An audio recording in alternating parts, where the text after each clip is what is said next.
What's going on, everybody? Welcome to the Jared Barnes Show. I'm your host, Jared Barnes. Tyler is here today. Micah is here today after missing last week. And Nate is here today, but he's not in person. He is off in an Airbnb somewhere, enjoying Thanksgiving break already. We decided to still record the episode. Um, we're doing it a little earlier than we normally do it this week, but I think it's going to be a really good one. We have to talk about the Dallas Cowboys, the NFC East as a whole. We really have to talk about the Buffalo Bills, the New England Patriots, a lot of the teams that are playing this upcoming Thursday. We were going to discuss today. We still got to talk about Tyler's team, the Ravens, and their struggles every single week in and out. And I got to talk about the Steelers because we already know they struggle all the time too. And yeah, after that, Nate's going to talk about some NBA. And to finish off this episode, we are going to have a Thanksgiving food draft. So if you really like the drafts that we do, stay tuned for that at the end of the episode. But it's going to be a fun one. We'll just start off. We'll start off with the topic we really need to open the show with. Last week we talked a lot about the Minnesota Vikings. That's really been the first episode that we've really done that because we weren't really bought into them being a legit NFL squad until they beat the Buffalo Bills. And then they ran into the Dallas Cowboys. And they ran into Tony Pollard, Ezekiel Elliott, Mike McCarthy, and that squad that is down there in Dallas. But they came all the way up to Minnesota to destroy the Vikings in their own home. That game was a complete blowout. Tony Pollard had 2 receiving touchdowns of 30-plus yards. Ezekiel Elliott had 2 rushing touchdowns in his return. Both running backs, we've talked a little bit all season about who should start, who should not. Both proved to be extremely, extremely dynamic in this game. And Dallas is going to need them to continue to play that way moving forward. But Nate, we'll just start off with you. We want to know your thoughts on the Cowboys' dominating win this past weekend. Well, I mean, I said it last week, didn't I? I said that this was a fluke, that I thought the Packers weren't legit. It was one good game, and I was right. Thursday night, Packers lose by 1 score, but it should have been more, to be honest with you. They scored a touchdown in garbage time, and then the Dallas Cowboys went out and destroyed the best team in the NFC. Record-wise, I don't know if they're better than the Eagles or not, but I won't go that far. But, I mean, Trayvon Diggs locked down the best corner this week. I have some stats real quick. Trayvon Diggs versus Justin Jefferson this week. 2 catches allowed, 19 yards allowed, and 1 forced incompletion. So the narrative that Trayvon Diggs lets up a lot of yards but gives up interceptions, I think that's dead. Because Trayvon Diggs has allowed only 29 yards in his last 2 games and only 108 yards in his last 5 games. I was going to say in the last game, he was only targeted against the Packers one time. Yeah, Rodgers avoided throwing his direction completely. So he's been very impressive. I know, and that's something I think a lot of Cowboys fans, a lot of NFL fans have overlooked is just how well he's played this season, how much he's elevated that defense. I mean, and obviously our rushing attack with Zeke and Pollard is always dominant. And the same thing I said I think a couple weeks ago is that I trust Zeke on the goal line a little bit more than Pollard. Because Pollard, I think it was like the first or second drive. It was the second drive. We scored a field goal in the first. Pollard got us all the way down to the 1 yard line. We gave him 2 chances, first and second down. He got nowhere, and then Zeke punched it in on the third. So like that's just the thing. Is Zeke's a little bit bigger? He can get you that goal line, and Pollard's gonna get you all the way out into the red zone. And so this is like that team is just so dominant. And CD Lamb, he had some great catches this game. That one in the sideline that set up that 60-yard field goal from Brett Maher. Like, this is a good Dallas Cowboys team. And then one more stat before we go, talking about the defense. So the most sacks in a single season through 10 games over the last 20 years. The Buffalo Bills 2014 had 39. The Jacksonville Jaguars, Saxonville, they had 40 sacks in 2017. The Dallas Cowboys had 42. So this team is always getting to the quarterback. They're pressuring him, making him get the ball out early, and that's why we've been so dominant this year. Not only has our offense and our rushing attack been popping off, but so has our defense. So, as I've said the past week, when are we going to give the Cowboys the Lombardi? I mean, we can't this year because the Eagles already won the championship. They beat the mighty Lions. Nick Sirianni's yelling at the crowd, celebrating like Patrick Beverly. So I mean, this season's over, which kind of sucks. You know, good job Eagles. Good job celebrating, beating the Lions. So we'll just wait till next I year. think they beat the Colts. The Colts. Yeah, I think they Oh, played the Colts because the Giants actually lost to the Lions this week. my bad. Yeah, but Hey, I mean, pretty similar. I'd say oh yeah. pretty similar teams. Both not good football teams. But I got to bring up one thing though, because like you mentioned that CD Lamb catch, right? And that catch should have been reviewed right away in your mind, right? Yeah, absolutely. Okay. It was not. Brett Maher, who's never missed a 60-yard field goal. I love special teams.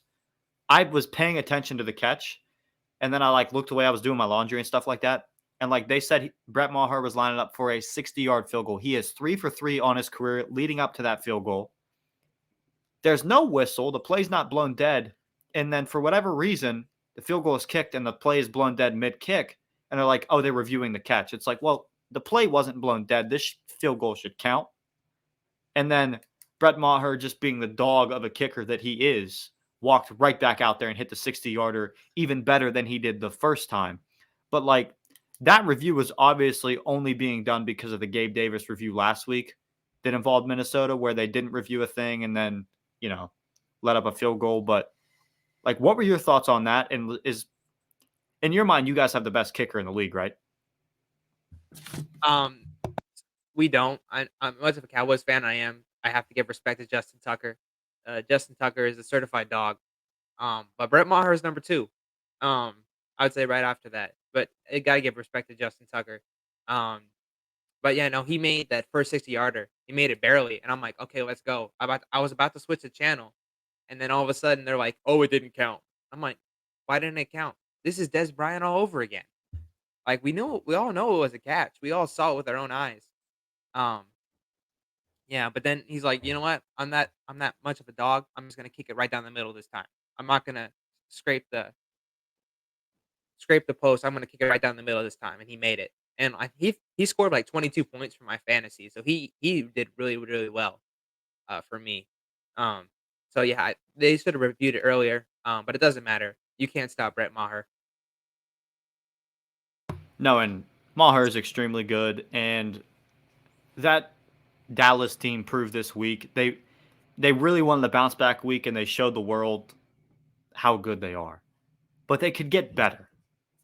This week was an interesting week in the NFL. You look at some teams that maybe a free agent wide receiver is interested in, teams that he's been linked to very heavily. Three of those teams, the Cowboys, the Giants, and the Vikings, are the teams that he's been linked with the most outside of the Buffalo Bills. And the interest between Dallas and Odell seems to be growing day by day. And Minnesota's been pushing their way into that conversation as well. And in my mind, the Giants were as well. And he even kind of confirmed that. Odell did himself.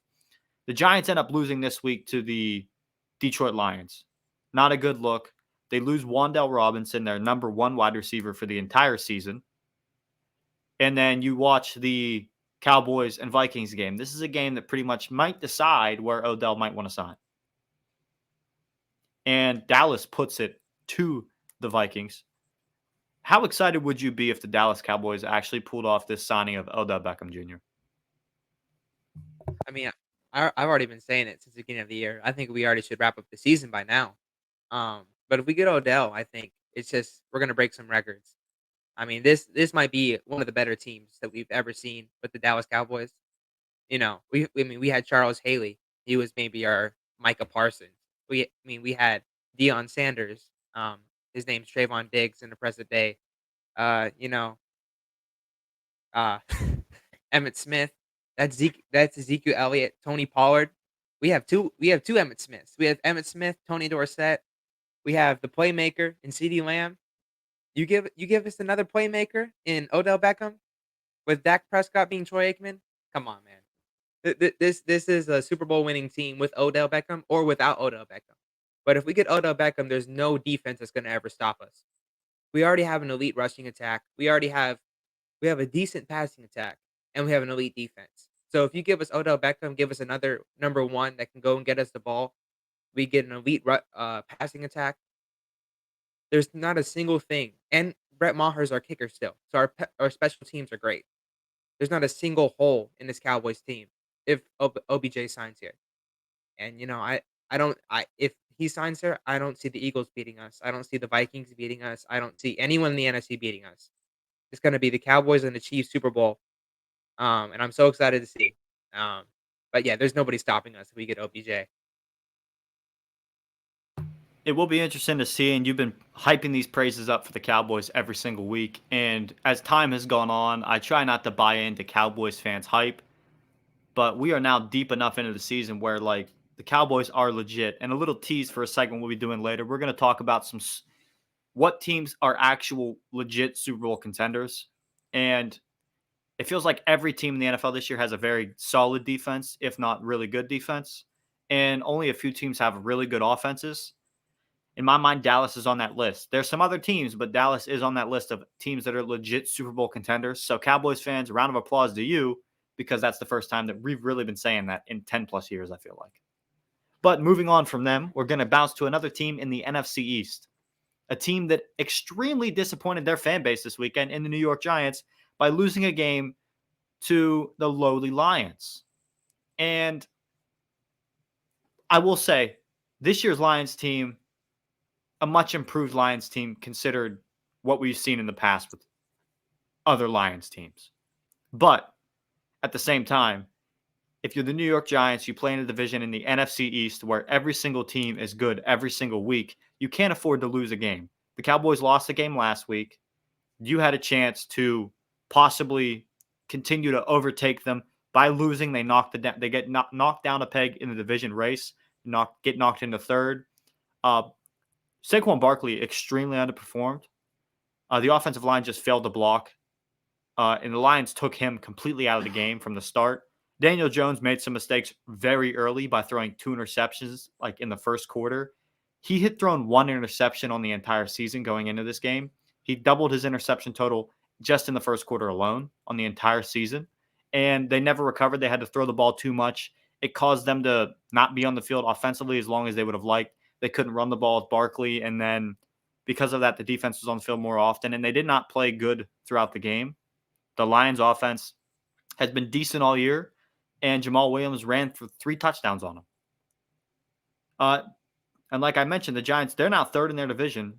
And what's worse is at the beginning of the season, when you said they were third in your division, maybe you weren't as concerned if you're one of the teams in the NFC East and you're the third team in the division, and maybe you're struggling a little bit. But now you have to be because the Washington Commanders have won a couple games straight. They've won a division game. They just won this past week versus the Houston Texans. Taylor Heineke is bringing that swag by buying every single time he wins a victory pair of Jordans in the opponent's colors. It's awesome. And the Washington Commanders are starting to actually look like a pretty decent football team. And I think as long as Heineke's playing, they will be. And I don't know if they're going to pass the Giants up in the division, but if the Giants don't figure it out soon, that might happen. Now let's talk about the other team in that game, the Detroit Lions. What's next for them? Because this is the first time in a very long time that they are on a 3-game win streak. Not only that, but they also own the longest win streak in the entire NFC. And in the previous 3 or 4 years, in 2018 to 2021, they were 2-12-1 in November games. This year, the Lions are 3-0. And they have winnable games down the stretch. This week, they play the Buffalo Bills. The week after that, they play a home game versus the Jacksonville Jaguars. Buffalo is also a home game. Then they play a home game versus the Minnesota Vikings, an away game to the Jets. Then they go to Carolina, and then Chicago comes to them, and then they have to go up to Lambeau in week 17. The Lions actually have a pretty good chance of not winning out, but in my mind, they might only lose 2 games in that entire stretch. They might lose to the Bills, but in my mind, I have them winning. They might lose to the Vikings. I don't think they can actually beat the Vikings. I don't think they can stop Justin Jefferson. But with the way their defense is playing, they're not bad. They're in a chance for a playoff spot in the NFC. The Lions are. And if they win out, they down the stretch or lose a couple games by losing like 2 games, they could finish 10-7 or 9-8 and possibly put themselves in the playoffs. Not something anybody saw coming this season. I did. I think I said it in like July. Check my records on TikTok. I think I put it out there publicly that the Lions might go 10-7 or 9-8 and possibly get a playoff berth. So if you want to check that on me, check it. But I'm pretty sure I said it. Just so we're clear. I might have just cursed them and they might lose every game now down the stretch, but who knows? Not only that, the Lions just on Monday, today as we're recording for you listeners, yesterday, they opened up the practice window for their first round pick wide receiver Jamison Williams, a position they've struggled with all year. He could probably come back and play versus the Jaguars, and if that happens, that could be the piece that they're missing on offense, and they already have a fairly decent offense. So you could be talking about seeing the Lions maybe making some noise down the stretch here for the first time in a very long time, and I'm excited to see it. But the team that they are playing this week took over their city this past Sunday in the Buffalo Bills. The Buffalo Bills could not play their home game in Detroit. In Buffalo. They had to move their home game to Detroit. They played Cleveland. They beat Cleveland 31-23. The conditions they had to go through to get this win, though, were not fantastic. They couldn't do a normal walkthrough. They couldn't do a normal technical practice leading up to the game. They lost a home game for their fans. Their fans had to plow the roads and driveways just to get them to the airport. And then they win in Detroit. First time a team had a winning record in Detroit in a long time. The home team, technically, because they technically were the home team in Detroit that day. But it was an impressive win for the Buffalo Bills. And in my mind, the MVP of that game is Tyler Bass. He was the MVP of my fantasy team this week as well with 21 fantasy points. If you had Tyler Bass as your kicker, I would hope that you won this week because he put up Hall of Fame kicker numbers. And I just want to shout out Tyler Bass because he's got a very large leg and should be considered one of the top kickers in this league. But he plays in Buffalo, and they have extremely windy conditions the majority of the year and extremely bad weather the other half of the NFL season. So he doesn't get the recognition he deserves, but he is fantastic. He is just a fantastic kicker. Nate, I believe you have something to say. You have something to add on here? Yeah, no, sorry. This is just going back to what you said. I was looking up the TikTok, and you're right. You said the Lions were going to be 10-7. But in that same video, you also said the Packers are 13-4, and the Yeah, Vikings are that's a 8 cold take. That's a cold take. I will say that's a cold take. The Lions, though, that's a pretty hot take, But Yeah, and you're it right. was at the time too, and it didn't get the recognition it deserved. And I just wanted to shout out my own take that there is a chance that comes to fruition. They're 3-0, and I think they're going to get an upset on Thanksgiving, and they're going to make my Thanksgiving day so much better when they beat the Bills.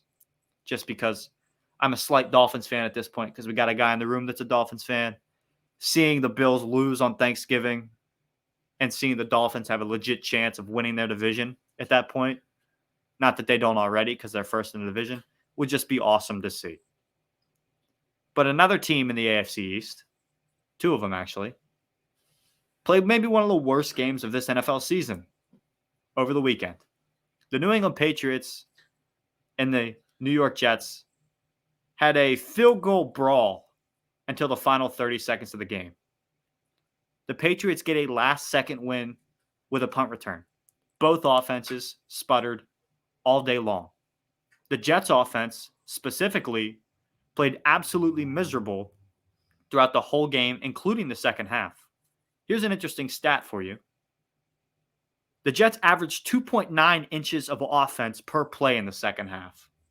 It's less than 3 inches. Now, quick math. How many inches are in a yard? 36. They had 2 yards of offense total in the entire second half. 6 feet of offense in the entire second half versus the New England Patriots. The defense played phenomenal. Had 5 sacks. The offense couldn't do anything. And Zach Wilson was actually asked about whether he let the defense down this past week, not him specifically, but the offense as a whole. And he quickly responded with no. And they moved on from that question. But the team didn't move on from that question because Garrett Wilson was asked if they let the offense down, and he had some expletives to say. And so did his head coach, Robert Saleh. And then just earlier, a few hours ago, when Robert Saleh was asked about the quarterback play moving forward, he said he's open to a change. He's not solidified that it's going to be Zach Wilson the whole way out. And with that being said, Joe Flacco is the backup quarterback. Mike White is also the backup quarterback. Mike White, coincidentally, the only Jets quarterback in NFL history to throw for 400 yards in one game. If I were the Jets, there's a good chance I'd be wondering, should they bench Zach Wilson for one of these two quarterbacks? I would say yes. I think you have to play one of these other quarterbacks just to see if your offense can move the ball. Like Joe Flacco, older vet, probably a locker room leader if I had to guess. He's a quiet guy. He looks like one of the Sesame Street characters, but he's a leader of men. He has a Super Bowl ring. I mean, regardless of how Baltimore fans maybe feel about him, I feel like a lot of Baltimore fans want him back because they're weirdly racist and like white guys as quarterbacks. Just based on my knowledge of Baltimore fans. A lot of them don't like Lamar Jackson, and it's like, why don't you like Lamar Jackson? Is it because he's white? Or I know you don't feel that way, Tyler. I don't want to single you out because you don't feel that way. But if you have some, you can go with what you needed to say. But because he sucks right now. That's why. I feel like that's not why a lot of them like Lamar, though. Not to turn it into a race thing, but I'm not Jamel Hill. I won't do that. So They did have a team in Baltimore called the Baltimore Bullets. So, I mean, they're not very far from racist prejudice and all that over there. oh no, definitely not. Definitely not. But do you guys feel any way about Zach Wilson and the Jets? Do any of you think that he should be benched and they should try something new for the Jets this year, or do you think that they should just roll with Wilson and see if their future to see if he can actually still be the future guy? Anybody? I think after this week, you got to give him a week off.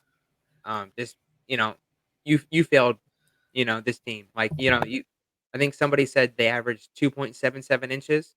I mean that's average. In most of the world. But in football, it's not average. To get that many yardage. To average that in a half.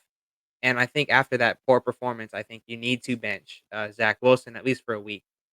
Um, but in my opinion, I think that he could be the future. Um, he really could. You just gotta, Giselle. I mean, if that happens, Zach Wilson, Giselle, she's a mom. Maybe that could unlock something in Zach Wilson. But until we see another scandal like that, I don't think that Zach Wilson could be the guy for the New York Jets. But I think for this upcoming week, you do need to bench him, and then eventually you can go from there. But if I had to pick, I'm picking Mike White for the New York Jets, and hopefully he starts next week. Mike White, WKU legend. Shout out Mike White. Bailey Zappi, also a WKU legend. Maybe the Patriots should go that direction as well. Maybe both teams that are in the AFC East should just go, let's just have WKU quarterbacks and let's see what happens. Because Zappi, dog. Mike White, also a dog. Would like to see what those boys could do. Mike White looked like maybe the next franchise quarterback for the Jets last season until he had a phantom ghost injury to his elbow. And then we haven't seen him again in an NFL game. I'd like to see him back because he did throw for 400 yards versus the Bengals last year. And the Bengals, good team last year. They were literally playing in the Super Bowl. So it's going to be interesting to see down the stretch. But that being said, we've been talking a lot about the teams that are struggling today. Just a lot about teams that are struggling. And the Ravens specifically they've struggled mightily. And I begin to wonder whether the Ravens are in trouble because it's been apparent all year that they've kind of struggled and sucked. But specifically since week 4, it hasn't been great. Lamar Jackson since week 4 has a QBR of 49.3, which is 19th in the league.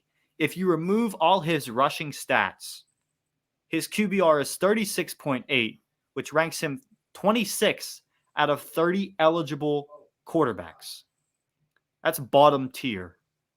He's averaging 6.1 yards per pass attempt, which is more than only Kenny Pickett, which is terrible that Kenny Pickett is averaging less than that. That's a testament to how bad the Steelers' offense has been this year. And Mac Jones, who, I mean, he's Mac Jones. He's really struggled this year in every game. Yesterday, the only reason the Patriots won is because Mac Jones didn't have a turnover.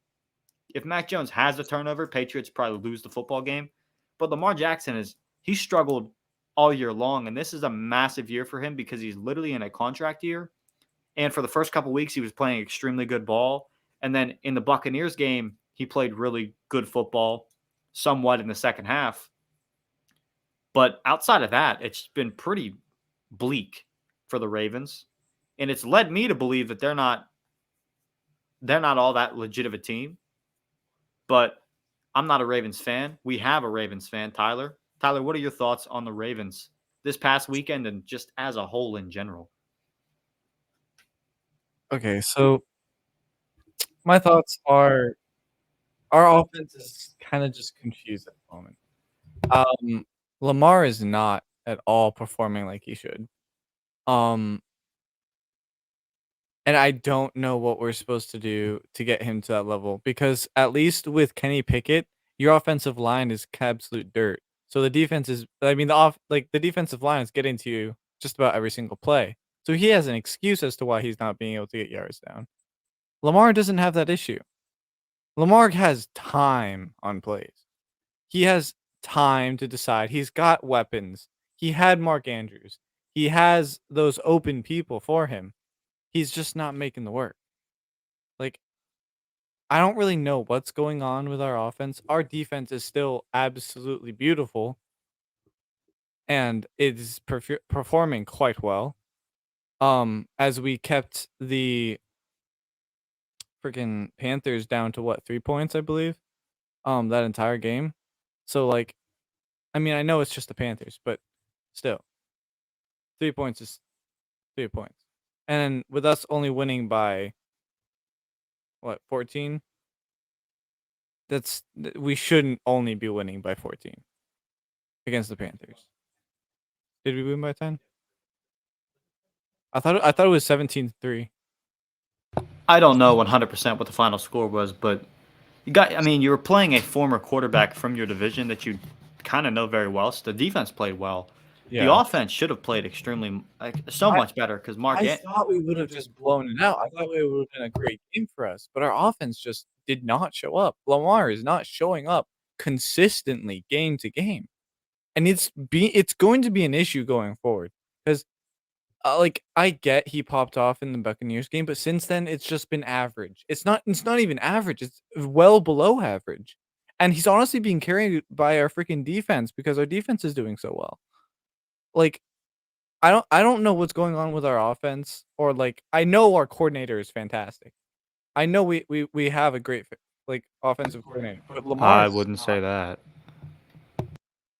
Your offensive coordinator might be worse than mine. Well, he's not as predictable as mine, but I don't think all Ravens fans feel like you do about your offense coordinator. I don't think he's that bad. I saw fire Greg Roman trending earlier today. So I don't know. I think other Ravens fans think that he is not that good. But in my mind, here's where some of the problems lie for the Ravens and Lamar Jackson. Okay. Here's his best weapon is Mark Andrews. Very good tight end, top tight end in the league. You look after that, though, who does he have? James Prochet, Deshaun Jackson, Rashad Bateman. His running backs haven't been healthy.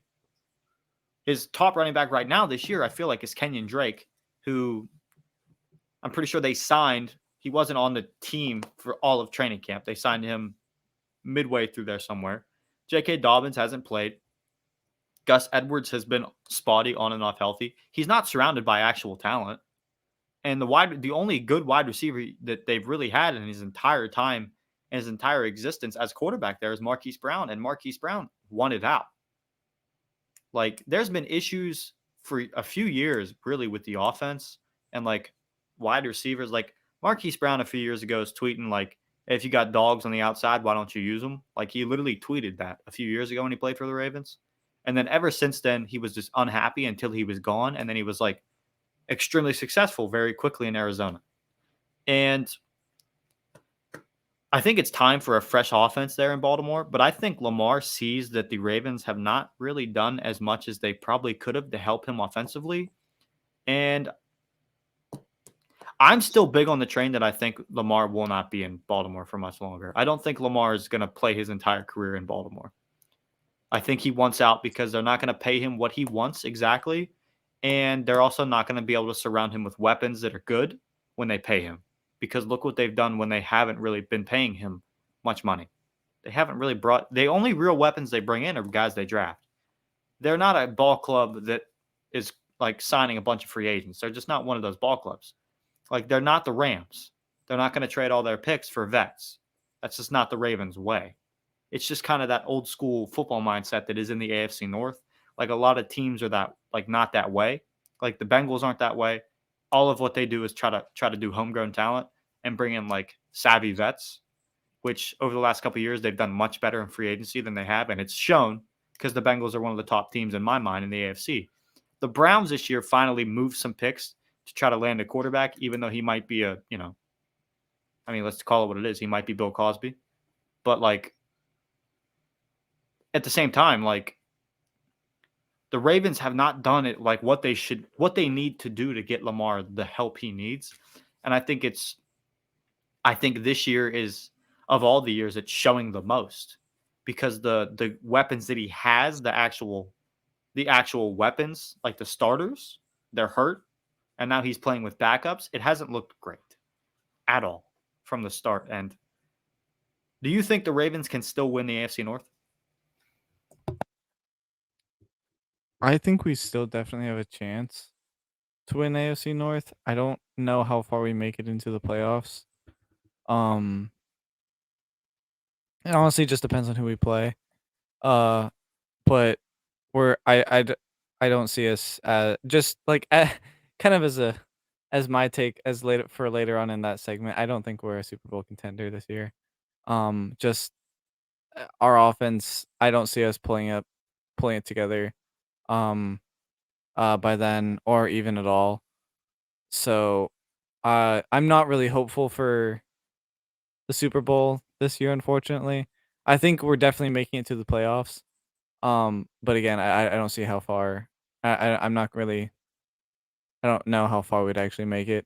Um, so I think as a question. So do you think it's more of our offensive coordinators' fault that like we're not having the key elements that our offense needs? Yeah, wide receivers literally don't want to come play for the Ravens. Like they had a chance. Like Sammy Watkins, not an extremely talented wide receiver by any means, but a guy you guys attempted to go get. Um, said no this past offseason, went and signed with Green Bay. You guys had a chance at signing Juju Smith-Schuster 2 years ago in free agency before he came back to Pittsburgh. His options were Pittsburgh, Kansas City, and Baltimore. And he knew it was Ben's final year, and he loves Ben Roethlisberger. And he said, "I'm going back to Pittsburgh." He said, "Definitely not going to Baltimore." And he said he considered KC. He obviously considered KC because of Patrick Mahomes and Andy Reid, the offensive ability they have with weapons and the way they use wide receivers, like they actually use wide receivers. Greg Roman in his entire time there, like Ravens wide receivers don't get a lot of touches. They don't get a lot of yards. Your offense needs two very, very good tight ends. And right now, you guys don't actually have that. Lamar's first year, they had not Hayden Hurst. I'm definitely going to get the name wrong. It might have been Hayden Hurst. Hayden Hurst and Mark Andrews. They were both rookies that year. in Lamar's first year of starting. You guys loaded up on like young weapons. Also took like Marquise Brown that year. So like his first year, he had weapons galore. And then all those weapons have kind of dispersed or not been consistent or been hurt and or left because they weren't, getting the touches they wanted. And it's been a real issue. Greg Roman, in his time, he was a former offensive coordinator at San Francisco as well when Colin Kaepernick was there. And they predicated the entire offense on running the football, but then people started to figure that out. And towards the end of Kaepernick's time in the NFL and time in San Francisco, Kaepernick was just not good. But Kaepernick was like viewed as a generational talent before Greg Roman and the offense kind of took over. And I don't want to see that same thing happen to Lamar Jackson. I don't think he's going to get blackballed out of the league like Kaepernick kind of did, because I don't think Lamar Jackson's going to be kneeling during the national anthem or anything like that. But Lamar's a generational talent, and that offense is just not using him correctly. I could not imagine what the plays Andy Reid would draw up if Lamar Jackson was his quarterback. The Chiefs would be undefeated. You couldn't stop that offense then. I could not imagine the offense, and I think the offense coordinator is just really limiting you guys completely. I mean, it's tough to have a great offensive coordinator. Like great offensive minds don't really come around all that often, and they're not always consistent either. Sean McVay, viewed as one of the best offensive minds in football, has a pretty terrible offense this year, and Kyle Shanahan, viewed as one of the best offensive minds in football, never won a Super Bowl. Still, I mean, San Francisco right now are playing the Cardinals. They're playing Colt McCoy in prime time in Mexico City. They're winning 14-3 as we're speaking. But at the same time, like, he's never won a Super Bowl and is barely above 500 as a head coach. Greg Roman, I think it's time to depart from him. And I think departing from him and letting him in the past after this season gives you guys a better shot of convincing Lamar to stay for the future, in my mind, I think. But I'm not a Ravens fan. I'd be happy to see Lamar leave. I'd be happy to see you guys selfishly keep Greg Roman around. But at the same time, like, I enjoy getting to watch Lamar as much as I do, because I probably wouldn't focus on him as much if he wasn't in my division. And I just like seeing the kind of the special athlete that he is has been fun for me as a fan of football to just watch. Yeah, I mean, I guess I'm not as well versed on that kind of side of it um as I'd like to be. Uh then uh I guess in that line of thinking, then I don't think the outcry against Greg Roman is as high as it needs to be for that to really happen. Um so we'll probably be stuck with him for a little bit, and that probably will mean that Lamar will leave. And the Ravens are probably going to be down bad for a while, which I am now not looking forward to. So we can just We'll move on to another really good team in that division. They beat my team. The Cincinnati Bengals played the Pittsburgh Steelers on Sunday, and they beat them 37-30. And that makes me believe the Bengals are back as a football team.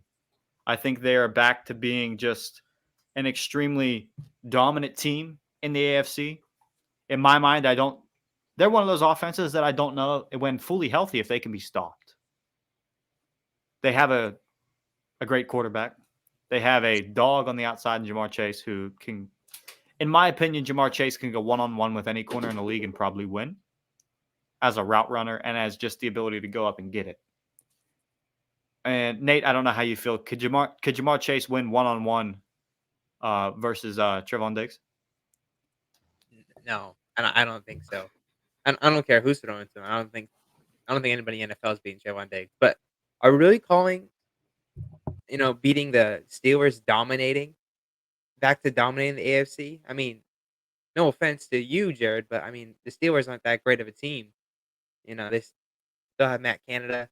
I mean, they played great. The Steelers played great. But I mean, I wouldn't call that a domination at all. Steelers didn't play great. They didn't. Steelers played absolutely terribly. They had 30 points, but 17 of those came in the first half. Well, no, they had 20 points in the first half. 10 of them came in the second half. And here's just some stats for the people that love stats. So in the first half, Kenny Pickett went 14 of 19 for 141 yards and 1 touchdown. Really good in the first half, Kenny Pickett played. Najee Harris played really good in the first half as well. In the second half, that was not the case because in the second half, Kenny Pickett really didn't even throw for over 100 yards in the second half. He finished the game with 265 yards, and he only completed 11 more passes.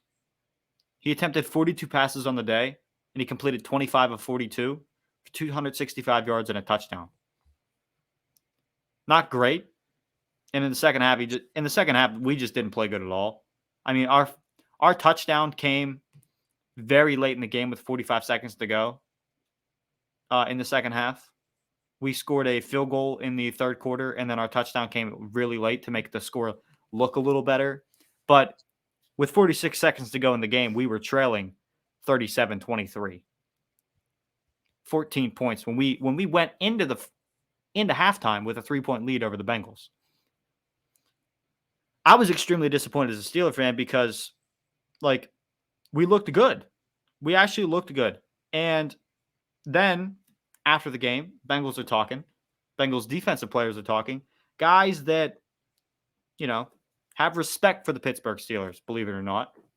Not many people do. And Jermaine Pratt, a linebacker for the Bengals, said that, yeah, we knew what they were going to do. They like to do the same plays over and over again. And yeah, that's pretty much what happened in the second half. The Bengals saw the same exact game script because Matt Canada called the same exact plays that he called in the first half at almost the same exact times in the second half. Not how you win football games. I've said it every week when I talk about the Pittsburgh Steelers. They need to fire that guy immediately, but they won't for whatever reason. And I think he is part of the reason that the Steelers are inconsistent. The Steelers are not consistent at all. This was the first week, I think, that the Steelers were able to play with Kenny Pickett as the starting quarterback, TJ Watt, and Minkah Fitzpatrick, the 3 faces of the franchise moving forward. Minkah played great. TJ played great. TJ had an interception that the commentators couldn't believe he caught because it was such a laser. TJ Watt jumped, pulled it in. He was like 5 yards behind the line of scrimmage. Joe Burrow was like 7. Joe Burrow threw that thing as hard as he could, and TJ Watt just jumped out to block it, and it just happened to land right into his chest, and he caught it right in front of an offensive lineman. The defense gave us every opportunity to win that game. They might have allowed 37 points, but that's because in the second half we could not stay on the field. In the second half, the offense just completely sputtered, like we do every single week. I mean, I'm sick and tired of saying the same exact things, but the offense is abysmal to watch. Like, I'd rather jump 20 feet into a pool of Legos than watch the Steelers offense one more snap the rest of the season as long as Matt Canada is the offense coordinator. It's too frustrating for me to watch. I'd rather endure the pain of jumping in a pool of Legos than watch this offense. And that tells you everything you need to know about the Pittsburgh Steelers. I'm tired of seeing it. I'm going to watch it every single week because I love to torture myself. Because that's what I have to do at this point. We're on pace for a top 10 pick, and I'm very excited about that because we obviously need the help on the offensive line. But that's all I have to say about the Steelers, because why would we talk about a team that's so bad at football this late in the season? Because they suck. They suck. I'm the only team in this room that's probably not going to have a representation in the playoffs, which is sad to me because, I'm a fan of a blue blood franchise. I'm not a fan of a Mickey Mouse franchise like the Detroit Lions or the Jacksonville Jaguars. I'm a fan of a blue blood. The only, the real America's team. We just refuse to take the crown. Hold on. And hold on. I got to interject here. I mean, when we talk about America's team, who comes up? We did a TikTok video about this earlier this year, didn't we? What is it, last week? What was the answer? I mean, The answer was Dallas the Dallas. Cowboys. That's because when the NFL offered the name to it, they offered it first to the Pittsburgh Steelers. Let's be real. Okay. And Pittsburgh refused it because we're Pittsburgh's team. Why would they give the Cowboys to Pittsburgh? No. Not the Cowboys. America's team. The nickname America's team. Oh, I was like, wait, what? Your brain just fried. I was so confused. I mean, you know why there's a hole in Texas Stadium, right? No. So God can watch his football team. That's Oh, that's that's why there's a hole in that's why the AT&T. Steelers play outside, man. He's not in Pittsburgh. He's in watching many- it up. He's watching it up top from the. My brain just stopped working. He's in many places, but he is not in Pittsburgh. From Mount. He's watching up top on Mount Washington, dude. What are you talking about? What are you talking about? He's up on Mount Washington, watching on the incline. What do you mean? For those of you who are new, I That's would deep Pittsburgh right there for anybody not from Pittsburgh. You're not going to know what that is. Nah, I have no idea. Yeah. For those of you who are new, though, we do have a GoFundMe account for Jared. I think a couple weeks ago, Jared did have a mental breakdown after the Steelers had an abysmal game again. So, as the season progresses and the Steelers suck increasingly more and more every week, we do have a GoFundMe account. We will post that in the description below. But please help this man. He's already a fan of the Pittsburgh Steelers, so that's bad enough. And then them playing I'm also a bad, Pirates fan, for anybody wondering. ooh, I love torturing myself. man, and an OKC fan. So like, you Yeah. get None of my teams are good this Okay. year, and the Penguins.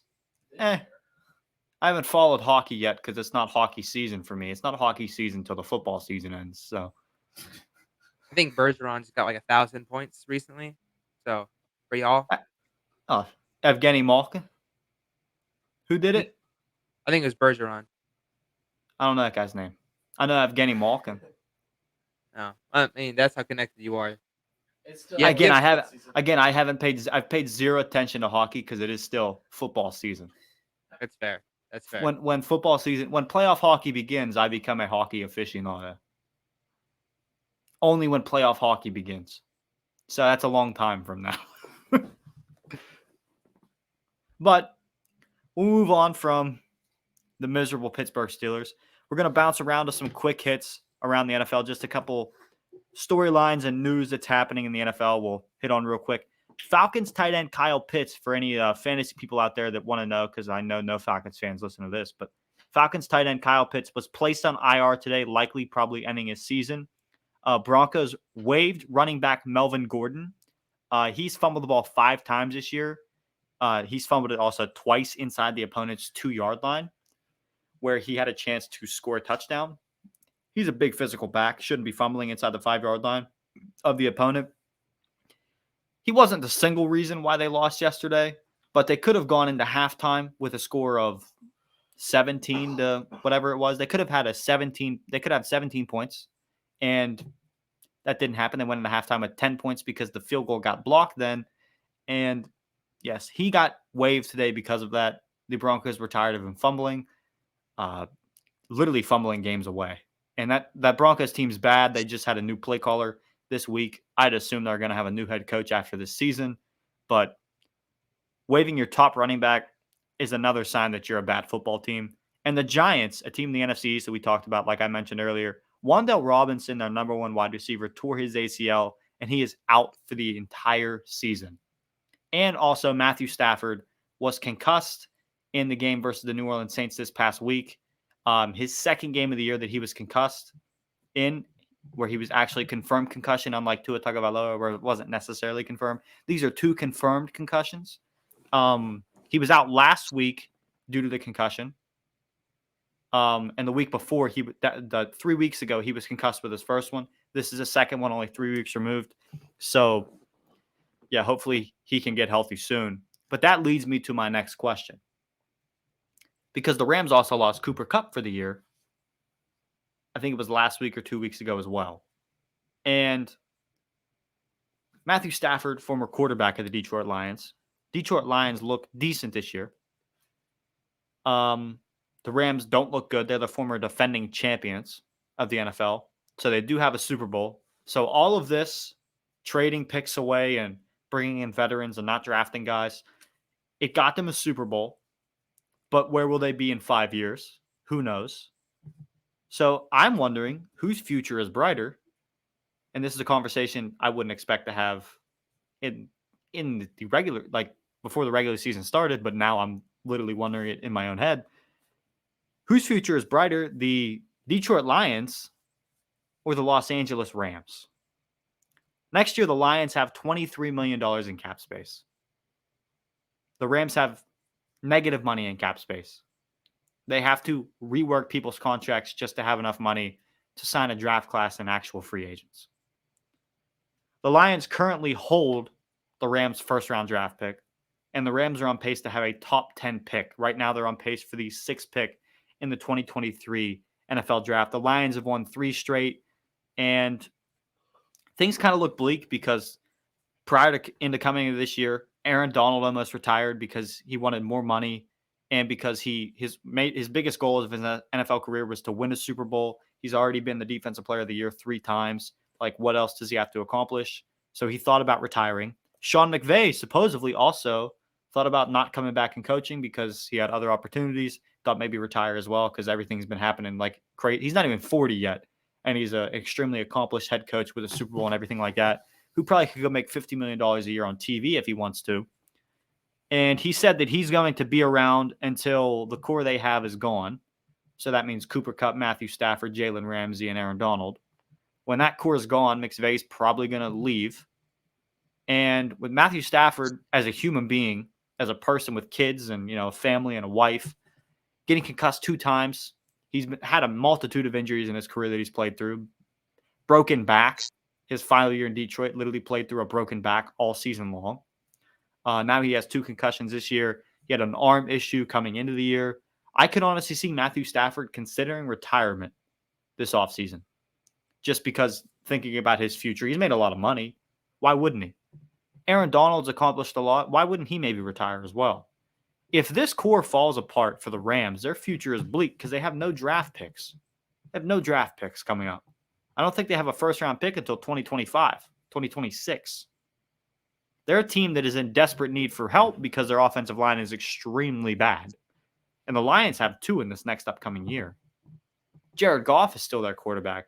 This defense is starting to – there's a little momentum here on the offensive side and the defensive side. In my mind, the Detroit Lions have a better 5-year outlook than the Los Angeles Rams currently do. And they play in Detroit. The Rams are in a city where you have to win to get people to come to your games. If they start losing games, they have that $6-7 billion stadium. 70% of those seats are going to be empty. No one's going to come to those games. So I think the Detroit Lions actually have a brighter future than the team that their former quarterback is currently on. Does anybody else have any thoughts on that? No? I think we're all agreeing. Yeah, I guess I made a good enough case. Nobody disagrees. So we'll move on to some teams that are actual. Here's a good question. Because, there's a lot of teams in the NFL with really good defenses. There's a lot of teams in the NFL that have pretty much the same records. It's been very weird this year. The parity and variety of the NFL has just been weird. And what teams in the NFL are actual Super Bowl contenders? And 2 years ago, you used to say, this is a Super Bowl level defense. Now this year, with the way the offenses have been, high-scoring games don't happen all that often. When you see a good offense, you go, this is Super Bowl winning offense. It felt like 2 years ago, 3 years ago, everybody had an offense that could put up 30 points. And this year, that's just not the case. In my mind, Kansas City is a Super Bowl contender. Nobody else in that division is. In the AFC North, I'd say the Cincinnati Bengals are a Super Bowl contender, and nobody else is. In the NFC East, I'd say the Cowboys, Super Bowl contender. Eagles, even though they have 1 loss, are borderline. They're on the edge. I'd put him yes. Yeah. I'd put him at least a yes. as a Cowboys fan, I still got to put them up there. They're Super Bowl contenders. The Bengals are Super Bowl contenders. I don't know if they're gonna be Super Bowl contenders with everyone else, with the Chiefs and the Bills playing that good. I'm borderline on Bills right now as a Wow. Super Bowl contender. Yeah, I agree with that. I don't think their defense is all that good. I don't think their No. offense is okay. Josh Allen just hasn't. He's been spotty all year, and like when they get down and when they start losing, like I think they need one more piece on the offensive side of the football. I also think they need to figure out how to stop the run. We've said this about the Bills for, I think, a couple games now. Like, we've said that they're like, oh, once they get down, they just don't come back. Like, that's kind of just how their Yeah, defense like- has been going. It's just been they've just been a weird team. They've lost games they shouldn't have lost. And like I understand, but if you want to be a Super Bowl contending team, you shouldn't lose games you should win. Like you need to win. Bengals, it took them a little bit to figure out. And the Bengals aren't even healthy right now. Jamar Chase didn't play this past weekend versus the Steelers. When that wide receiver core is fully healthy and fully on, T. Higgins, Tyler Boyd, and Jamar Chase, I mean, pick your poison. Literally just pick your poison. Who you gonna take out of the game? If you take out Jamar, you have to double cover him, which leaves Tyler Boyd probably wide open. If you want to take out Higgins, you're now literally risking a touchdown on every single play to Jamar Chase because that's just the way the offense functions. Joe Mixon's figuring out in the run game. The Bengals' offensive line is starting to really come together, and they're running the football at an extremely high rate. They're running the football extremely well. So I would say yes, they're Super Bowl contenders. Eagles are borderline, stuff like that. AFC East, though, let's move over to there. Dolphins are the legit contenders in that division. Oh, yeah. And it's strictly because of their offense. It's because they got the Bugatti and the Lamborghini on the outside, and Tyreek Hill and Jalen Waddle. And a laser that can catch up to him. Yeah. Like, Tua's arm this season has been impressive. People didn't think it was going to be, like, people don't think that he has an arm. I think they're a legit contender. The Bills, like I said, I think they're borderline just because they can't stop the run. They're giving up 6+ rushing yards every single play that someone runs the ball on them. If you're doing that and you run into a team like, I don't know, the Browns, this week that just so happens that they played each other.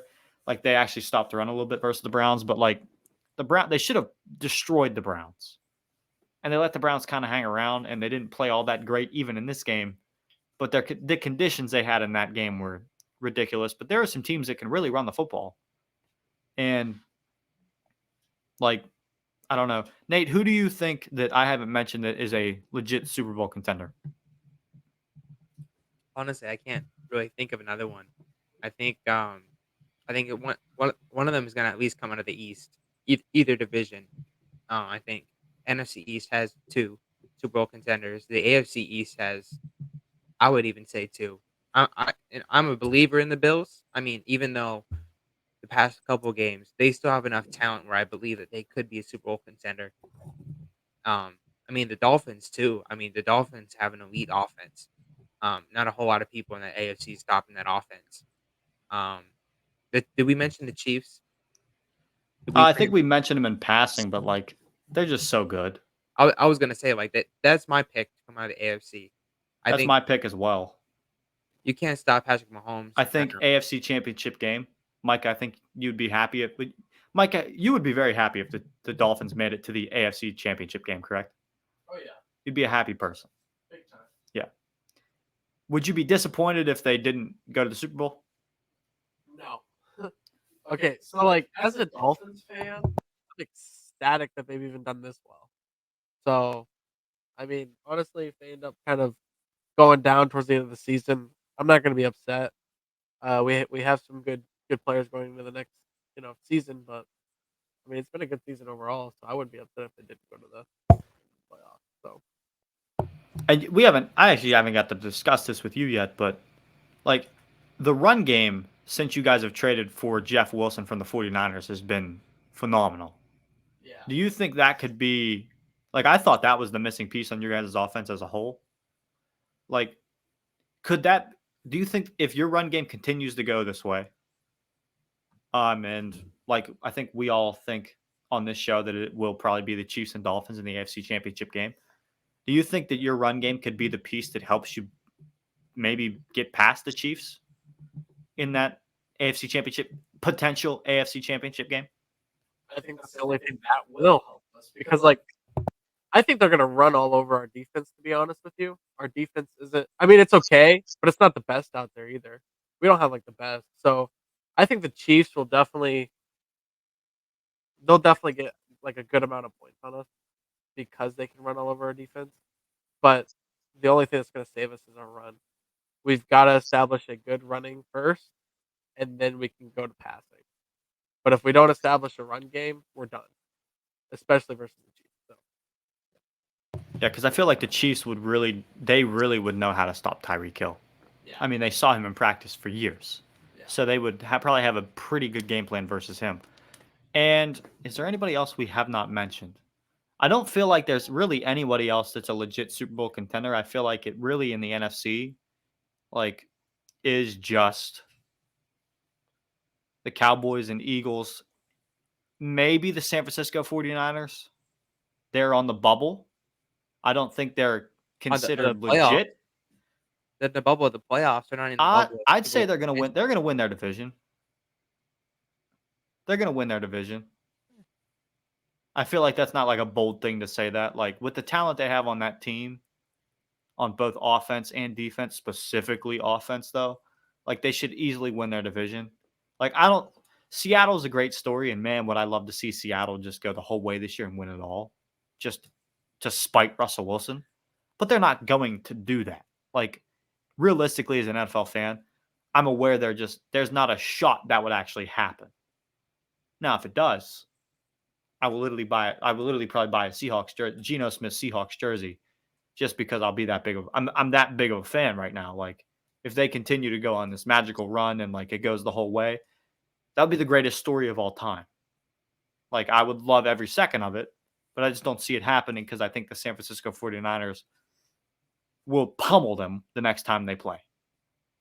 I think a team that we forgot. I mean, I don't know if we're rocking with them or not. Are we rocking with the Minnesota Vikings? They lost big this past weekend, but I'm still with the Vikings. I think they're on the bubble. They're borderline on the bubble. I'd say that them and the Eagles have about the best, like second best chances. They're like tied for that. I really do think it's the Cowboys out of the NFC this year, and that's like wild for me to say because I grew up and was told to hate the Cowboys because I'm like a Steeler fan and like when I was younger they had the same amount of Super Bowls and then one less than us. So like you don't want them to catch up is what I was told. You don't want them to catch up and get on the same level as us. Because then what do we have to say when we're in an argument with a Cowboys fan? Nothing. That's the only thing we can say. And our playoff success over the past decade has been terrible as well. I think the Cowboys have had just as bad, if not maybe better, playoff success than us in the past decade. I think it's been worse. Probably. I mean, I don't know when the last time you guys won a playoff game, but I don't think Steelers have won a playoff game since like 2016. So makes me want to really frustrated, very, very frustrated. But I think those are like the only real legit Super Bowl contenders. So the only real NFL thing I have left, well, I have two things.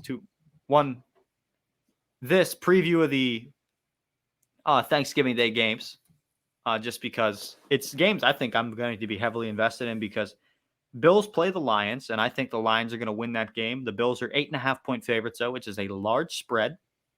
But I think the Lions can get the job done on Thursday. And then the Giants go to the Cowboys, which is a big divisional game. The Giants need to bounce back, but I just don't think they will. I think the Cowboys will take it. They are 8-point favorites. The first two windows of games, like Vegas and the sports books do not think those games are going to be close, it seems like. But this line shocked me. The Patriots are going to the Vikings, and the Patriots just had a miserable game versus the New York Jets. But the Vikings also just had a miserable game versus the Dallas Cowboys. The Vikings, obviously a better football team, but Vegas only thinks they're a 3-point favorite versus the Patriots, which is interesting. Because I understand it's Bill Belichick, and Bill Belichick knows how to take out your best offensive player.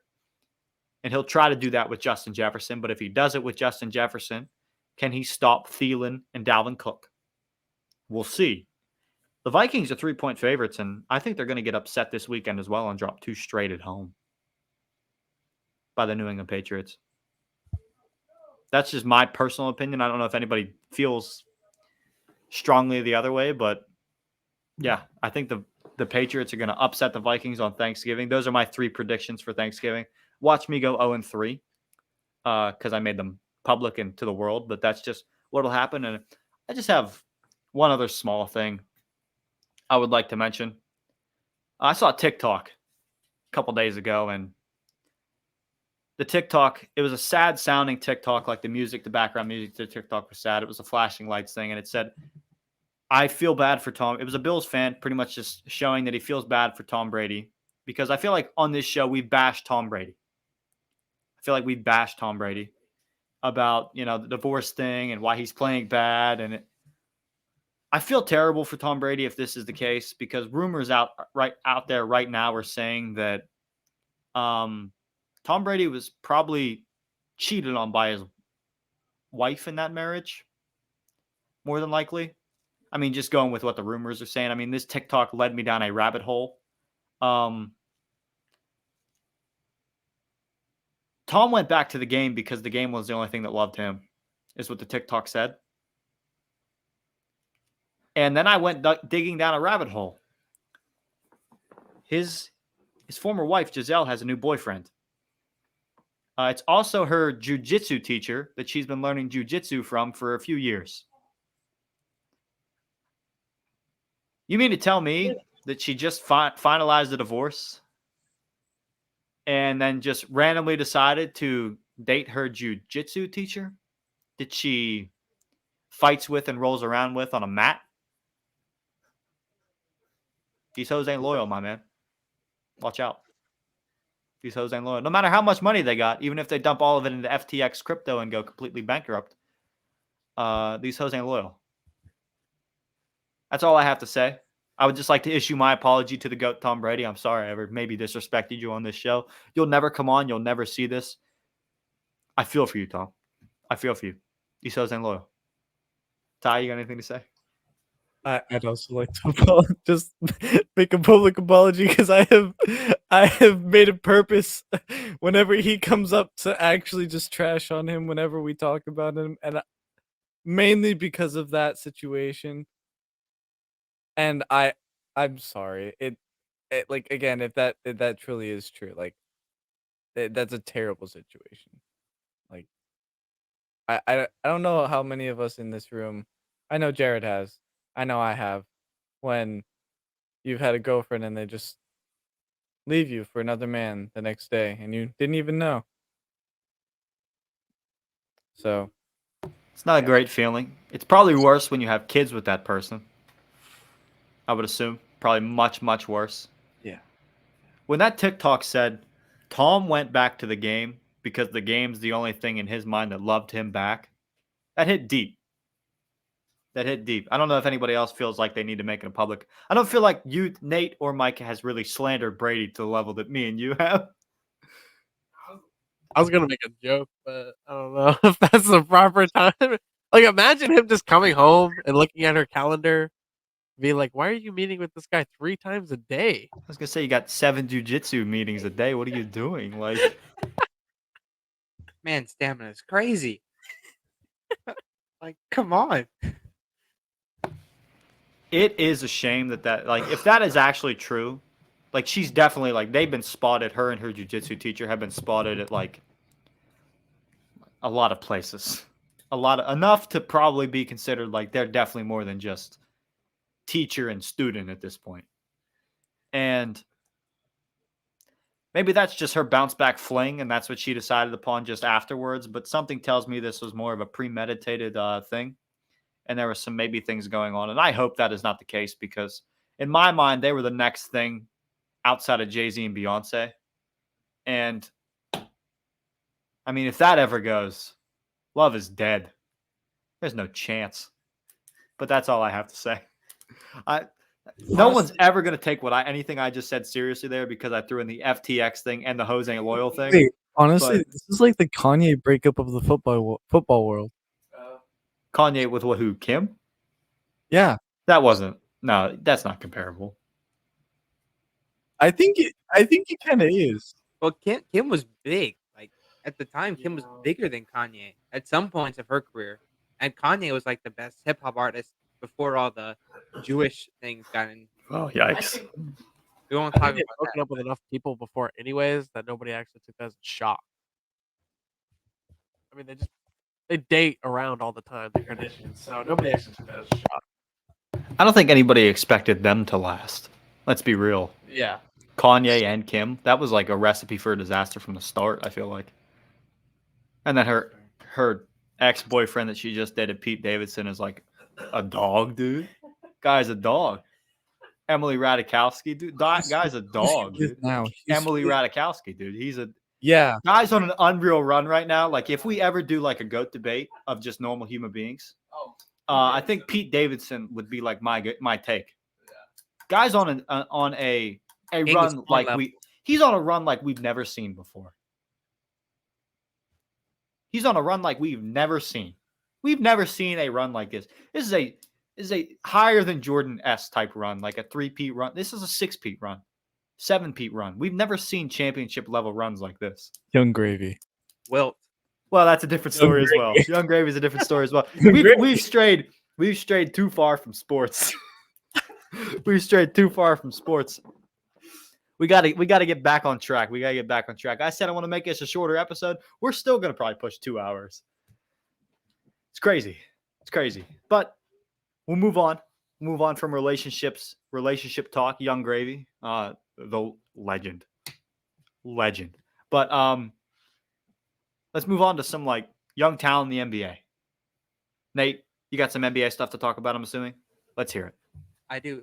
Instead of Young Gravy, a lot of the old vets are kind of dying off, but the new ones are doing pretty well. So actually, something that I would never expect to say during a regular NBA season is the Sacramento Kings are on a 6-game win streak for the first time since 2005. Like that's insane. The Sacramento Kings have been on a historic sucking run, and it's just amazing to think that like how bad they've been in the NBA for so long and so recently. Not a single player that's currently playing has ever played the Kings in the playoffs. That's how bad they've been for so long. And even players like LeBron. LeBron was in the East, so that's a little bit different. But Chris Paul, he played for the West. He's old. Like those players have never played the Kings in the playoffs. So the Kings are 6-0 for the first. Sorry, not 6-0. Are on a 6-game win streak for the first time, 2005. But a team I also never thought it to say this season before the start of the season, the Utah Jazz to the top of the Western Conference right now. They're 12-6. They just played 2 great games. They played against the Phoenix Suns. Devin Booker scored 49 points. Lauri Markkanen scored 38 points. That game was a battle. It ended with there was one post shot where Jordan Clarkson had a fadeaway right up on the bucket. Devin Booker went across the court. He had another fadeaway, and I think the Suns were up by 1. Lauri Markkanen goes down the floor. Devin Booker was guarding him, and he faded away like Dirk to win the game for the Utah Jazz. This Utah Jazz team is legit. I mean, Lauri Markkanen is the white goat. He's getting up there. It goes Larry Bird, Brian Scalabrine, and probably right after that, I got to put Lauri Markkanen. Oh, sorry, Dirk. I forgot about Dirk. Excuse me. Larry, Dirk, Scalabrine, Lauri Markkanen. Who was the white guy that played for the Kings? Oh, White Chocolate? Jason Yeah, Williams? white chocolate. And I don't count him as white. What are To you be talking fair. about? You can nah. Steve Nash wasn't white either, according to basketball experts. That's fair. We You're might right. need to have a racial. I mean, his whiteness is under review. They're still reviewing. So we're gonna get. we'll get a call since it's the World Cup. We'll get a call pretty soon on the race of Steve Nash and the race of Jason Williams. But either I'd way, though, assume KD thinks he's white, right? uh, he might be up there. He might be there. In Um, KD's eyes, Steve Nash is a white guy. They hate each other. oh yeah. Yeah. We'll move on. Yeah, so let's not go into race. We've seen what it Yeah. does for Kyrie Irving lately. Yeah. So Yeah. let's just avoid racial scrutiny at this present moment. But either way, these white boys are hooping for the Utah Jazz, and so it's good to see another team being good in the Western Conference. Danny Ainge knew what he was doing, and with the Minnesota Timberwolves sucking, having the worst starting five offensively in the league, you know he knew what he was doing. And it's cool to see Danny Ainge just being a genius of a GM. Um, but while the Utah Jazz have been really, really good, the Los Angeles Lakers have sucked as of late. They're 5-10 right now, and they've only won one game out of the past five, and it has been against the San Antonio Spurs. San Antonio's tanking. They're going for Victor Wembanyama. So congratulations, you beat a tanking team. Um, However, though, I do want to say this. Without LeBron, the Lakers are 3-0. Just putting out narratives out there. Um, Russell Westbrook has been playing better as of late, and I think all the people that were saying trade Russ are now saying trade LeBron. So there might be some things going on in Los Angeles concerning trade rumors, and there's always something about trade rumors. Kendrick Nunn, Taylor Horton Tucker, and a first round pick. Is the greatest trade package in the NBA history. They can get prime LeBron, prime Jordan with that trade package. Um, but we'll see. But a good thing for the Lakers though is the reemergence of Anthony Davis. Anthony Davis has been balling out as of late. He's been really, really good for them. He's Prime AD is back, and it's cool to see that he's taking up the reins of that franchise while LeBron's hurt. Um, I got a question. yeah, what's up? Do you think that when LeBron returns, that the AD we're currently seeing will kind of revert back to the AD form that we've seen in the past with LeBron on the floor? I mean, there's some evidence that it probably might happen. But AD's play style is not predicated on LeBron being on the court or not. AD kind of can do his own thing. LeBron has become more of a distributor in his older age. Um, Now the reason why Russell Westbrook was moved to the bench is because Russell Westbrook needs the ball in his hands to be a good player. Yes. And that's why they moved Russell Westbrook to the bench, and it's worked out for them. Russell Westbrook has been playing really, really well off the bench. And even with LeBron hurt, Russell Westbrook has been playing good for them. But Anthony Davis doesn't need the ball in his hands that much to impact the game. He's still a defensive menace. Uh, LeBron can dish it to him down low, and he can do whatever he wants on that block. So there's things that Anthony Davis can do without LeBron, and there's things that he can do with LeBron. I don't think it's going to affect him that much. I mean, his stats will go down because he's playing with another All Star, but it's not because of LeBron's play style. I don't think. So the narrative that AD not shooting a basketball for months after the Lakers really missed the playoffs, that can go to rest finally. Yes, it should. Okay. I I haven't heard anybody bring it up, but I just wanted to bring it up because a lot of people said AD was going to get worse at basketball because he didn't shoot a basketball for 2 months. yeah, he was hurt. I mean, Yeah. he's been playing basketball ever since he was like 4 years old, 3 years old. Yeah. So like, I'm pretty sure he knows what to do with the basketball. Would you say those people that said that are clowns? I think a lot of them are Los Angeles fans, so I would say yes. Okay. A lot of them are. That's fair. All disrespect to the Los Angeles fans. I don't like you, and I don't mind saying it. Here you go. So sorry, that's my little tangent there. But with Anthony Davis being back, we also have to talk about a couple other players that have been playing well and have returned to their prime form. Ben Simmons. Now, Ben Simmons has had not a great start as of late. Actually, Ben Simmons plays the Philadelphia 76ers tonight. I am really excited to go watch that game after this episode. But prime Ben Simmons is also getting back up there. In the past 5 games, he's averaging 16 points, 9 rebounds, and 5 assists. He's And they actually in the game that I saw with the Nets against the Grizzlies, the Brooklyn Nets were actually going to Ben Simmons, giving it to him in a low block, making him create. And Ben Simmons was creating his own shot. It wasn't just him getting points off assists and dishes. Ben Simmons was creating his own shot and becoming more of a offensive threat, and that's really good if you're the Brooklyn Nets. With all the controversy going on, Kevin Durant trade rumors, Kyrie Irving, and his whole saga. It's good to see Ben Simmons playing back, being back to the player that everyone thought he could be. But speaking of Kyrie Irving has completed everything that he needed to in order to be back on an NBA court, and he was back on the NBA court this past Sunday, where he scored 14 points and 5 rebounds in his return. He got the win against the Memphis Grizzlies. So the Brooklyn Nets, they could be looking up now. I think most of the controversy is behind them. Winning heals all wounds. And so Kevin Durant wanted to be traded this offseason. When they start winning, that might be over. And if Ben Simmons plays like this, like he has been, and Kyrie Irving doesn't go on he doesn't circumnavigate the globe anytime soon, and be gone for 7 months, I think this Brooklyn Nets team could be really good. Um, but we're just gonna have to wait and see. There's just too many question marks, but I do think the Brooklyn Nets can be good. It's just a matter of fact of who's on the court. So that's all I got for the NBA. Just want to talk about a couple players that have made returns, um, and go Suns. So that's all I got. Awesome. I just got some interesting breaking news from Twitter that I'm attempting to confirm. But before I break the other news, shout out Will Compton for signing with the Atlanta Falcons. They're immediately primed for an NFC playoff run. The boy has picked his team year 10 as alive. Shout out Will Compton. But supposedly, EA Sports is going to make an announcement tomorrow.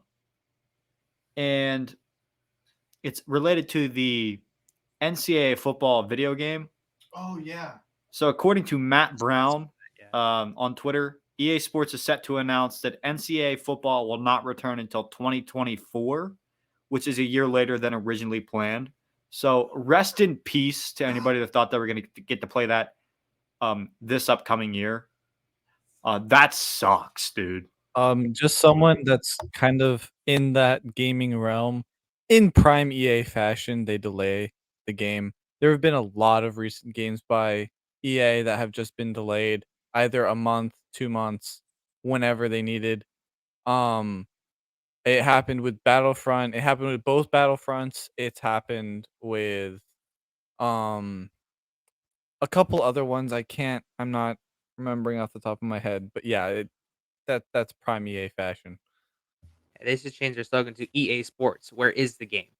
I think at this point because they haven't been a great releaser of games at this present moment. I'm going to be intrigued to see what the reasoning is on why the game's delayed, on whether it's actual, like, on their end, or whether it's the NIL stuff holding it up. I feel like it's a good combination of both, but that's crushing news, dude. What a way to ruin my day. I thought I was going to get to play that here within the next year, and that's just not the case. And that is extreme. That would be 10 years. Like 10 years. Longer than 10 years before we get a NCAA football game again. That's disgusting. So is there any golf or F1 news this week? I have F1 news. Tyler has F1, so we'll go to F1. Is there any golf? No golf, right? I mean, I can say one thing if you want me to. All right, let's hit golf real quick. Golf with Micah. Hasn't been here for a few weeks, but we are back with golf with Micah. Take it away. Yeah, okay. Yeah, sorry. I was sick last week, so that's why I wasn't here, by the way. I don't mean to call you out when I said that. I was just saying we haven't had golf talk in a week or so. People I'm were still wondering trying where it's been. I'm still trying to get over it. It's actually terrible. Like, it really hit me this weekend. Freaking congested. It's going around. I hate it.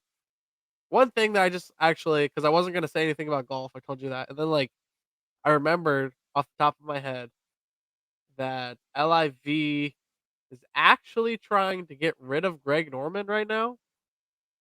He's the CEO of LIV, and the reason is because they're looking at replacing him with the Taco Bell CEO.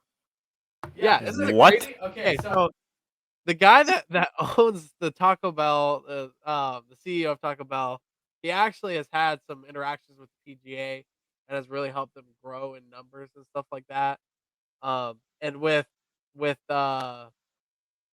Greg Norman kind of putting down deals as they come through, Sadia's like, hey, maybe we should get a new CEO in here. It's not confirmed. Nothing's actually been out there. This is just what the internet's throwing around. So it's gonna be interesting to actually look at that and see what happens. But yeah, so just keep a watch out on that. Wouldn't that be crazy if freaking Taco Bell CEO takes over LIV? Bizarre, but yeah, interesting to say the least. Uh, anyway, so pass it over to Ty here. What you got? Welcome back to my segment, the F1 segment. And honestly, this week has been a roller coaster of emotions for me. It was the last race of the season, which is a big race. Everyone knows that in Abu Dhabi. Beautiful, beautiful Abu Dhabi. Um, a great race, although honestly, if we're being honest, it was not the most eventful part of this past weekend. Um, with three people retiring, one not of choice, but the other two, um, just passing on to greener pastures. Sebastian Vettel, Daniel Ricciardo, and Mick Schumacher. Now, many of you know Mick Schumacher is the son of the great Schumacher. That None of us in this room know that. well, Just clear it up, so you're gonna have to explain it to us. okay, his dad was one of the goats of F1 for sure. He Mick Schumacher's father was friends with Sebastian Vettel, Fernando Alonso.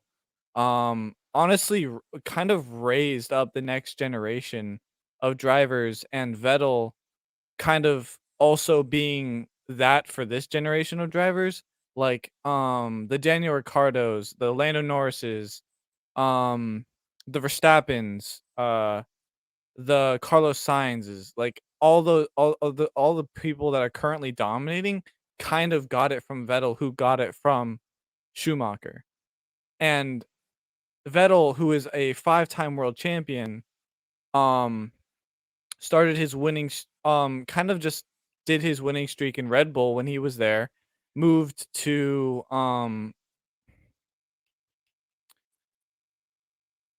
freaking no, he didn't drive for Mercedes. He drove for Ferrari. He did a stint at Ferrari, and then he moved to another team for the past like 2 seasons. And I mean, he didn't get all that much, but he did what he could. And just to get the race out of the way, it was Verstappen taking the win, Leclerc second, Perez third, Sainz fourth, Russell fourth, Norris in sixth, Ocon in seventh, Stroll in eighth, Daniel Ricciardo in ninth, Sebastian Vettel in 10th, Tsunoda in 11th, Zhuganyu at 12, Albon at 13, Gasly 14, Bottas 15, and honestly, the rest doesn't really it's whatever. Because they didn't really finish. Um, so I mean, we all know where they're at. But one keynote from the race was Perez did not get second overall in the drivers' championship because he did not. They were tied from last race. Leclerc and Perez were tied in points for the drivers' race, and it was really just come down who finishes first. Leclerc wins that, unfortunately, and Perez in a better car, arguably better driver, just almost every single advantage, still isn't able to take the lead on Leclerc, very unfortunately. Some people have to think that it's because of Verstappen, who was holding him up in qualifying, but that's not really important at the moment. Um, it was honestly a sad weekend just to see Sebastian Vettel, who's had such an impact on the sport, um, just being honestly one of the nicest people in the grid you will ever meet. Daniel Ricciardo also being one of those people, being the friend of all drivers, honestly, except for maybe Max sometimes. And Stroll when he was first driving with him. But they're two of the nicest people you'll probably ever meet on the grid. And it's honestly a sad day to see them leave. It's great to see them move on to better things, and honestly, Sebastian Vettel's just wanted to be remembered as a great guy and a good driver, and that's how we're always gonna see him. That's how his legacy is going to remain. Daniel Ricciardo the same way. He was a great driver. Um, brought smiles every single time he was honestly ever caught in the media. Uh, so it's a sad, but it's a bittersweet day to see those two leave. On the other hand, Mick Schumacher was just basically kicked out because he's not good. Um, not able to fill into his father's shoes like at all, which is really sad to see. He drove for Haas this past year, and it never came together for him, and it's honestly unfortunate to see. But it's that's just what it is in F1. Like if you're not able to really kick it with the top dogs, you're not staying around. Um and with that many people leaving, there have been a lot of new talent being brought in. Now the lineups that have changed are Alpine, McLaren, Alfa Romeo, Aston Martin, Haas, and Alpha Tauri. Oh, and Williams. And actually, Williams, a key point for me and someone I'm going to be looking at is Logan Sargent, the newest driver that they're bringing in, because he's an American, actually. And he just got enough points from his F2 performance. Um, he was very good in F2. Moving up to F1. I think he's going to do very well. I really hope he does do very well. I know he's in a Williams, but hopefully he can prove himself and move up the field into better cars and better positions. Just so he can kind of get that chance to show what he can do. I'm really rooting for him just as an American, honestly. Um, in Haas, they are bringing Nico Hulkenberg back, which is an interesting take. The reason he didn't stay around last time was because neither of them were really performing that well, and they kind of had to choose between the one, and Magnussen just performed that a little bit better. I I I don't really think it's a good idea to bring Nico Hulkenberg back. But I guess we'll just see how that goes. Um, Lance Stroll and Fernando Alonso for Austin Martin. So two people that have already still been in the series, just kind of switch around. Um, Another team that has a new driver to F1 is McLaren with Oscar Piastri, who's also an Australian. Um, so just there's been a massive buzz around Piastri recently. Just a lot of eyes are going to be on him coming up in this next season. And just seeing how he performs in that McLaren against Lance Stroll. Because Lance Stroll has been very good in the midfield this past season. So just seeing how those two match up and how they get together. And then there is who else has actually I think that's it. Everyone else has just switched around drivers. I mean, it's not all that complicated. But as for the new people, that's just about it. Um, and yeah, I'm very much so looking forward to the next season with all these new drivers and all the new talent in this F1. Um, I think it's going to be a very entertaining season next season. So, I mean, we'll have to see till March, and if any news really comes up between now and then, I'll kind of hit on it. But I don't think there's going to be very much. So this is going to be the last F1 segment for probably a little while. So, bye guys. For the F1 segment, at least. You're still going to be on the show. Jeez, don't say goodbye like this is the last time you'll ever talk. But with that being said, that takes out all the sports for the day. We are moving on to our Thanksgiving food draft. Now, I laid down the rules to everybody before the show started, but I will lay them down for you, the listeners, to make this an even fair game. I couldn't be like any other draft we've done where we just do, we just do every food, or like anything we could think of. We had to make this even because if someone drafted turkey or ham, that's a completely lopsided draft. They probably just won. So to make it fair and even, everybody starts with turkey and gravy. That's already at your Thanksgiving table. You are picking the rest of the food to fill that out. You're picking 2 sides, you're picking 1 dessert, and you're picking a drink to feed you and whatever, or yourself, just yourself, or the other people possibly at your Thanksgiving dinner. This is what you would probably want at your own Thanksgiving dinner. So, with that being said, we are drawing names right now. I about lost one. So, with the first pick in this draft, me. Oh. Second pick, Tyler. Oh. Third pick, Micah. Let's go. And poor Nate got the 4th pick in this draft. That is Poor Nate. a rough go. Rough go. But with that being said, I will take the first pick gladly. I got turkey, I got gravy, and I got mashed potatoes. That's my first pick. Solid first pick. Couldn't go wrong with it. Had to take it. Yeah. Wanted another side, but I'll Very take what solid. I can get. I'll take what I can get. Very With that good. being said, Tyler is now up on the clock. This is an easy one. I think you all are going to agree with this one. I think it's an American staple. It's mac and cheese. I mean, Yeah, you have to. that's a good one. I don't personally have it at my Thanksgiving, but I know that's a Yeah, I great don't pick. either. That's a great It's more of an East Coast thing. You guys are both Yeah. more from the West Coast, I Yeah. feel like. So, well, not It's I feel like you guys are actually from the West Coast. So, It's a massive East Coast thing. yeah. Micah, you are now up. Okay. From my side, I'm going with Okay, yeah, you can do it in any order.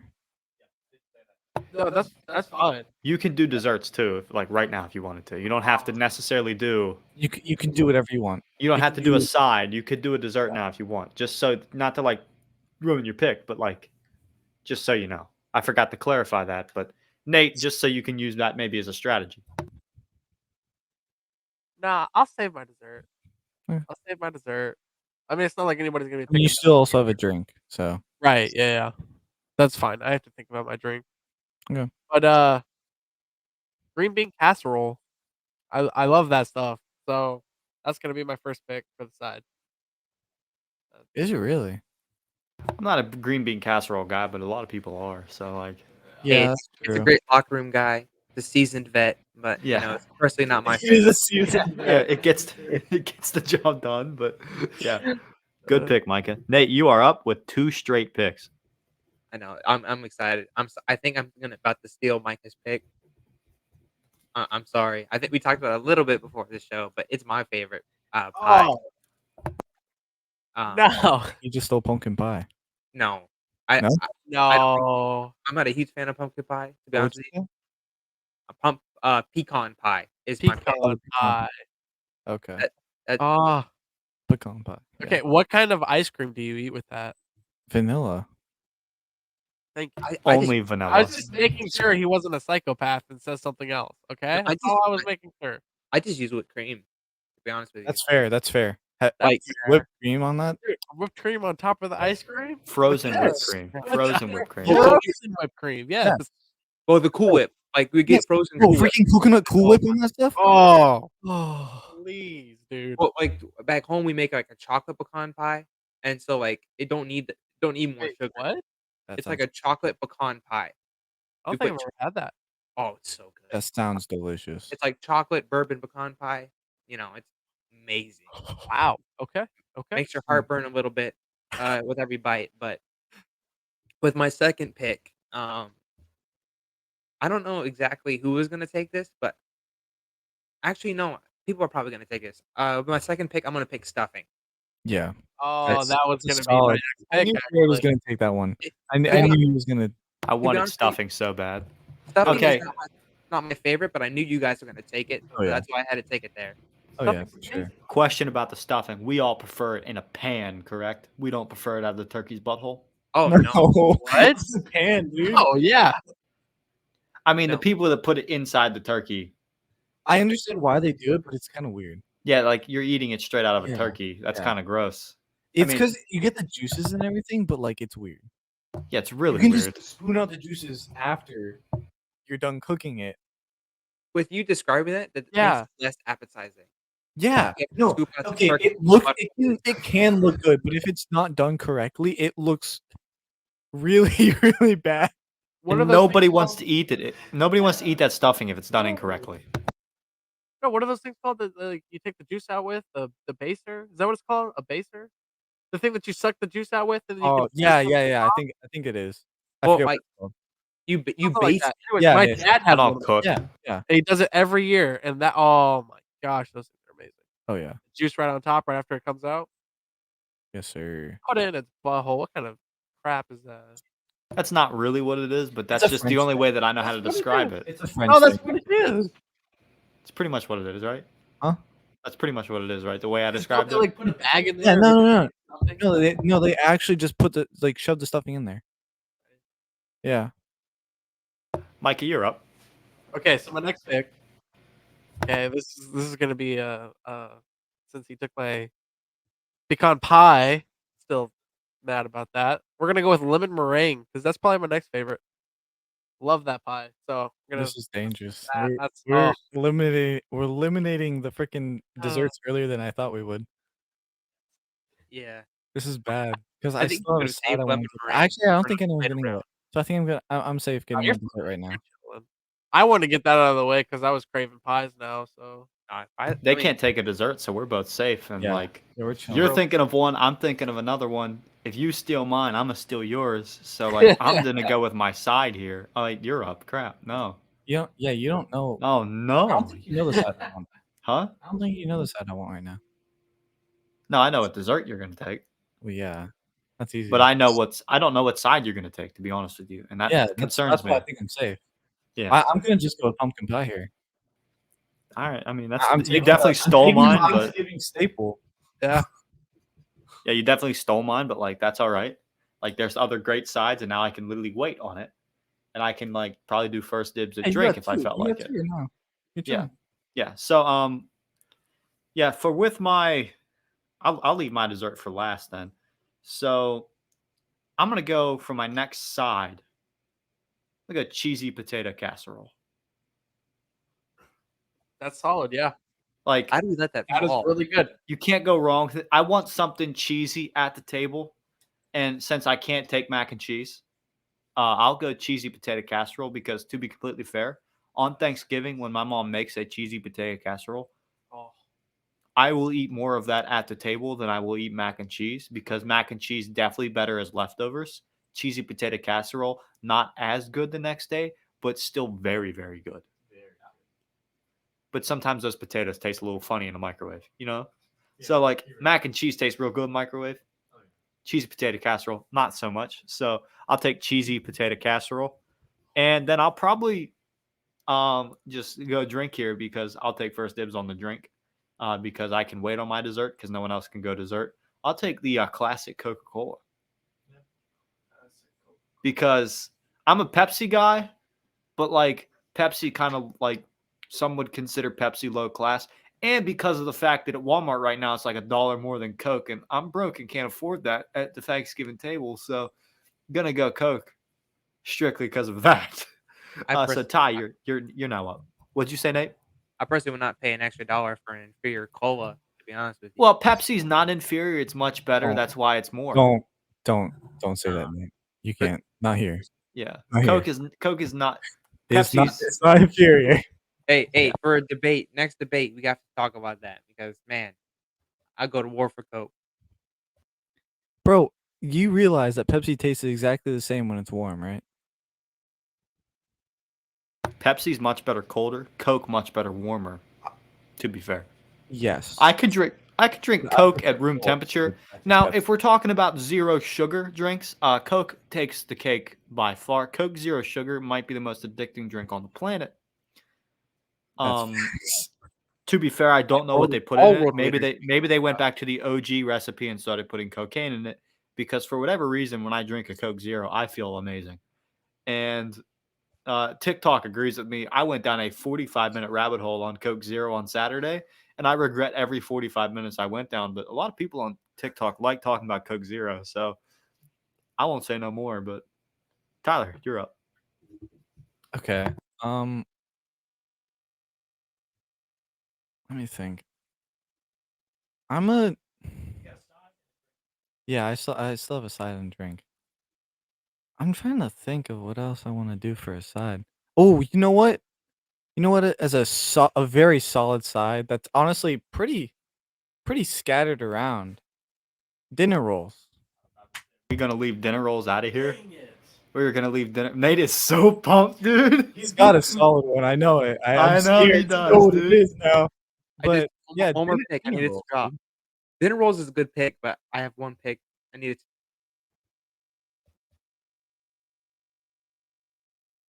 Yeah, nobody heard me because I kept my mic muted. But I'll say it. It's dinner rolls. Definitely a white person pick. Like is white like a dinner roll is fantastic. Nobody dislikes dinner rolls, but for whatever reason, like I won't say anymore Use because them to mop up the extra juice on the end. it's fantastic. You dip them in gravy. Oh, You Great. just dip them in gravy. Just like a Great. fat guy. Just dip them in gravy. Eat the whole thing. Micah. Yeah, I'm gonna go with my drink here, mainly because I just want to kind of secure it up. I highly doubt you guys are gonna pick this one though. I mean, you've already picked a drink. No, you haven't picked a drink. Are you the only one that's picked a drink?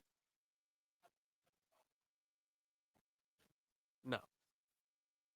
Okay, so my drink here is the Welch's sparkling grape juice for Thanksgiving.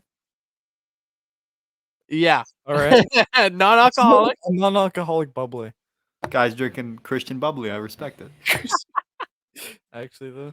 Some slaps on Thanksgiving though. Uh, That's all I'm saying. That's such Yeah, a good I- pick. I didn't even think about that. That's such I a didn't. I don't usually ever get that for Thanksgiving. I usually get that for Christmas. But I mean, that's a solid pick. That's what we've always done for Thanksgiving. That's So, fair. That's fair. I think that stuff's terrible. So Really? It's. Yeah. I don't know. Dude. I That's prefer like apple. I won't dish you for it, but I've never had any of that and liked it.